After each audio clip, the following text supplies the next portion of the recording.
Bismillahirrahmanirrahim. Assalamualaikum warahmatullahi wabarakatuh. Baiklah, kami dari kelompok 9 akan mempresentasikan makalah kami, yaitu tentang perkembangan moral. Kami dari kelompok 9 beranggotakan 3 orang, yaitu saya sendiri Rinda Rohayu, dan 2 orang rekan saya, yaitu Rahmi Safitri dan Rahmatul Fauza. Baik, langsung saja ke materi pertama.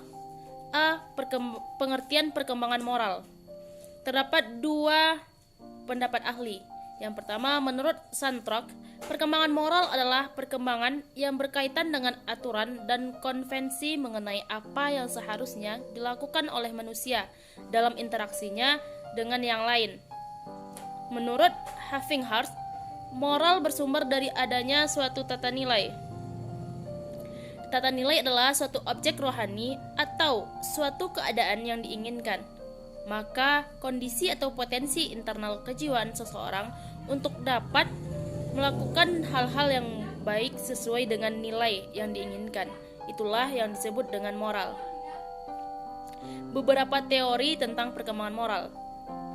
Yang pertama, teori belajar sosial, yaitu melihat tingkah laku moral sebagai respon atau stimulus. Yang kedua, teori kognitif Piaget, yaitu teori yang melibatkan prinsip-prinsip dan proses-proses yang sama dengan pertumbuhan kognitif yang ditemui dalam teorinya tentang perkembangan intelektual. Yang ketiga, teori Cohibert, yaitu tentang perkembangan moral merupakan perluasan, modifikasi, dan redefinisi atas teori Piaget. Poin B, yaitu tahap-tahap perkembangan moral. Ada 2 tahap-tahap perkembangan moral. Yang pertama, tahap-tahap perkembangan moral menurut Piaget.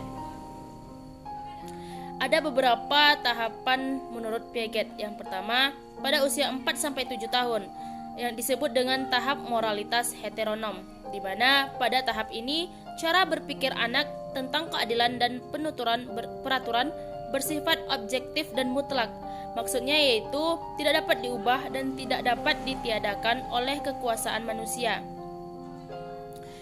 Yang kedua yaitu pada usia 7-10 tahun, disebut dengan tahap transisi, di mana anak menunjukkan sebagian sifat dari tahap moralitas heteronom dan sebagian sifat lain dari tahap moralitas autonom. Yang ketiga, pada usia 10 dan seterusnya, disebut dengan tahap moralitas autonom, di mana anak menunjukkan kesadaran bahwa peraturan dan hukum diciptakan oleh manusia. Tahap yang kedua yaitu tahap-tahap perkembangan moral menurut Cohibert. Ada 2. Yang pertama yaitu tingkat prakonvensional, di mana ini seringkali anak berperilaku baik dan dianggap terhadap label-label budaya mengenai baik dan buruk. Pada tingkat ini dijumpai 2 tahapan. Tahap pertama yaitu orientasi hukuman dan kepatuhan. Tahap kedua orientasi relativis dan instrumental. Tingkat kedua yaitu tingkat konvensional. Ini terjadi pada usia 10-13 tahun. Dapat juga digambarkan sebagai tingkat konformis. Meskipun istilah itu terlalu sempit, pada tingkat ini anak hanya menuruti harapan keluarga, kelompok atau bangsa, dan dipandang sebagai hal-hal yang bernilai dalam dirinya, tanpa mengindahkan akibat yang nyata. Terdapat 2 tahapan. Yang pertama yaitu tahap orientasi kesepakatan antara pribadi atau orientasi yang disebut dengan anak manis. Yang kedua itu tahap 4, yaitu orientasi hukum dan ketertiban. Selanjutnya, untuk materi berikutnya akan diteruskan oleh rekan saya. Terima kasih.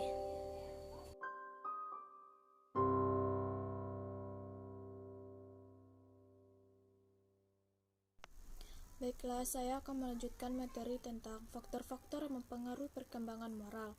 Yang pertama, perkembangan kognitif umum. Penalaran moral yang tinggi dalam mengenai hukum moral dan nilai-nilai luhur seperti kesetaraan, keadilan, hak asasi manusia memerlukan refleksi yang mendalam mengenai ide-ide abstrak. Contoh, Anak-anak yang secara intelektual berbakat umum lebih sering berpikir tentang isu moral dan bekerja keras mengatasi ketidakadilan di masyarakat lokal ataupun dunia secara umum ketimbang teman-teman sebayanya. Yang kedua, penggunaan rasio dan rasional. Anak-anak lebih cenderung memperoleh manfaat dalam perkembangan moral ketika mereka memikirkan kerugian fisik dan emosional yang ditimbulkan perilaku-perilaku tertentu terhadap orang lain. Menjelaskan kepada anak-anak alasan perilaku tertentu tidak dapat diterima dengan fokus pada perspektif orang lain yang dikenal dengan induksi atau induction. Contoh, induksi berpusat pada korban induksi, membantu siswa berfokus pada kesusahan orang lain dan membantu siswa memahami bahwa mereka sendirilah penyebab kesusahan tersebut. Yang ketiga, isu dan dilema moral. Dalam teori mengenai perkembangan moral, Colbert menyatakan bahwa anak-anak berkembang secara moral ketika mereka menghadapi suatu dilema moral yang tidak dapat ditangani secara memadai dengan menggunakan tingkat penalaran moral saat itu. Contoh, bayangkanlah seorang remaja laki-laki yang sangat mementingkan penerimaan oleh teman sebayanya. Dia rela membiarkan teman-temannya menyalin pekerjaan rumahnya. Gurunya mungkin menekankan logika hukum dan keteraturan dengan menyarankan agar semua siswa seharusnya menyelesaikan pekerjaan rumahnya tanpa bantuan orang lain, karena tugas-tugas pekerjaan rumah dirancang untuk membantu siswa belajar lebih efektif. Yang keempat, perasaan diri. Anak-anak lebih cenderung terlibat dalam perilaku moral ketika mereka berpikir bahwa sesungguhnya mampu menolong orang lain. Dengan kata lain, ketika mereka memiliki pemahaman diri yang tinggi mengenai kemampuan mereka membuat suatu perbedaan. Contoh, pada masa remaja, beberapa anak mulai mengintegrasikan komitmen terhadap nilai-nilai moral ke dalam identitas mereka secara keseluruhan. Mereka menganggap diri mereka sebagai pribadi bermoral dan penuh perhatian yang peduli pada hak-hak dan kebaikan orang lain. Baiklah, materi selanjutnya akan dilanjutkan oleh teman saya. Kepada saudari dipersilahkan.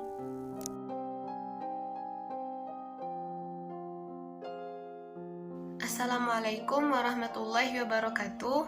Baiklah, saya Rahmisa Fitri dari kelompok 9 akan melanjutkan menyampaikan materi mengenai upaya perkembangan moral peserta didik di sekolah. Yang pertama, menciptakan kelas sebagai lingkungan yang membuat siswa hidup hormat menghormati. Yang kedua, memberi siswa kesempatan mengemukakan pendapat dalam aturan kelas. Yang ketiga, memberi hukuman yang sesuai dengan pelanggaran. Yang keempat, memberi kesempatan siswa belajar dalam kelompok. Yang kelima, mengadakan kesempatan untuk mendengarkan jawaban siswa tentang perkembangan moral. Dan yang terakhir, membuat anak memikirkan perasaan orang lain dengan bercerita atau berdiskusi tentang pengalaman sehari-hari. Demikianlah hasil diskusi dari kelompok 9. Terlebih dan terkurang kami mohon maaf. Billahi taufik wal hidayah. Wassalamualaikum warahmatullahi wabarakatuh.